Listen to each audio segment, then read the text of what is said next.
Ok, alors dans cette vidéo, on va faire le QCM suivant. On a l'intégrale de 0 à 2 de e de x carré dx entre 0 et enfin, du coup de 0 à 2. Et puis on a quatre possibilités et on a choisi entre les quatre possibilités. Donc voilà, je te laisse te lancer, appuie sur le bouton pause et moi je vais passer tout de suite à la correction.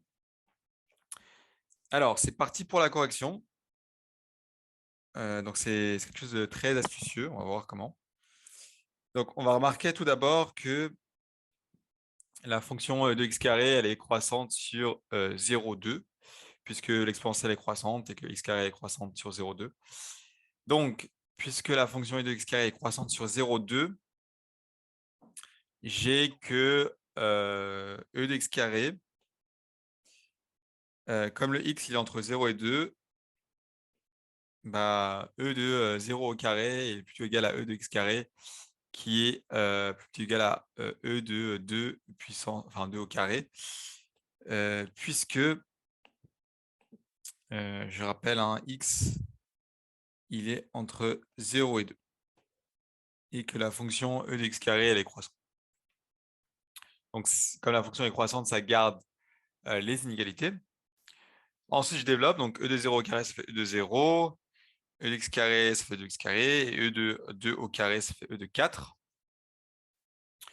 Ensuite, il faut remarquer que comme e, c'est 2, quelque chose, le e, il est plus petit que le 3.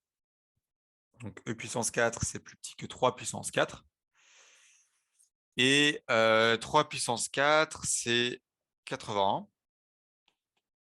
Donc et puis e de 0, c'était 1, bien sûr, mais ici. Donc je me retrouve avec 1 plutôt égal à e de x carré plutôt égal à 81. Et ensuite, je vais prendre l'intégrale de 0 à 2 de côté. Donc l'intégrale de 0 à 2 de 1, ça fait 2. Donc ici, ça fait 2. Et puis là, ça va faire 2 fois 81, ça va faire 162.